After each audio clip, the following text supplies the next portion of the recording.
యుద్ధం ఆపినా ఈ యుద్ధం బంద్ పెట్టినా అని మైకు దొరికితే చాలు మా గొప్పగా గొప్పలు చెప్పుకుంటాడు ట్రంప్ సారు. దునియాల నాకంటే శాంతి దూత ఇంకెవ్వరు లేరని చెప్పుకుంటాడు. మళ్ళా గమ్మతేందంటే యుద్ధాలు ఆపిన అమెరికా అధ్యక్షుడే కొట్టుకుంటానికి ఆయుధాలు సప్లై చేస్తాడు అన్ని దేశాలకు. ఇవి కాకుండా ఇంకో తీరు యుద్ధం కూడా చేస్తుండబ్బా.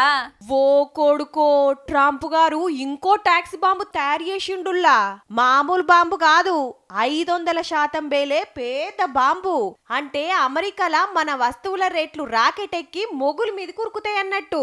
నిరుడు 150% ట్యాక్స్ వేస్తేనే ఏడుస్తున్నాం, అసొంటిది 500% అంటే చూడుర్రిగా.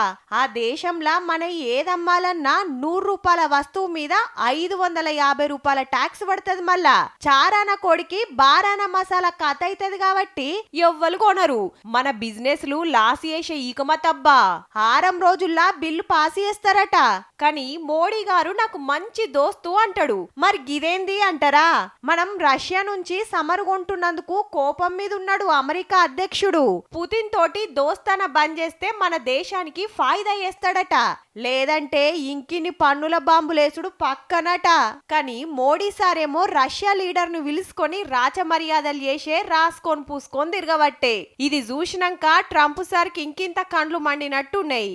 మరి వెనకాలేం రాజకీయం నడుస్తుందో ఎవల జిజ్జేందో గాని అమెరికాల మనోళ్ళ బిజినెస్లు అయితే ఆగమైతట్టున్నాయి పాపం.